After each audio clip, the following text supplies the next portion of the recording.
భక్తులతో కిటకిటలాడిన బాసర శ్రీ జ్ఞాన సరస్వతి దేవస్థానం కార్తీక పౌర్ణమి సందర్భంగా నిర్మల్ జిల్లా బాసర ఆలయానికి భక్తులు పెద్ద ఎత్తున తరలివచ్చారు. గోదావరి తీరం భక్తుల నినాదాలతో మారుమోగింది. వేలాది మంది భక్తులు పవిత్ర గోదావరి నదిలో పుణ్య స్నానాలు చేసి కార్తీక దీపాలు వెలిగించారు. పరమశివుడికి ప్రీతికరమైన ఈ పవిత్ర మాసంలో భక్తులు గోదావరమ్మ తల్లిని పసుపు కుంకుమలతో ఆరాధించి వాయినాలు ఇచ్చిపుచ్చుకున్నారు. ఆలయ పరిసరాలు భక్తి జ్వాలలతో నిండిపోయాయి. శ్రీ సూర్యేశ్వర ఆలయంలో ప్రత్యేక పూజలు, బాసర జ్ఞాన సరస్వతి అమ్మవారి ఆలయంలో అక్షరాభ్యాస మండపంలో అక్షర శ్రీకర పూజలు ఘనంగా నిర్వహించారు.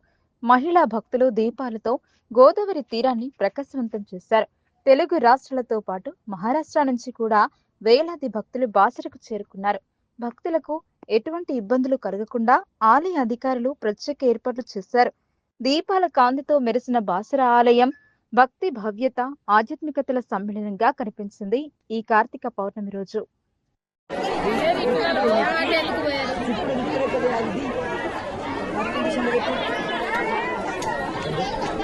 అక్కడ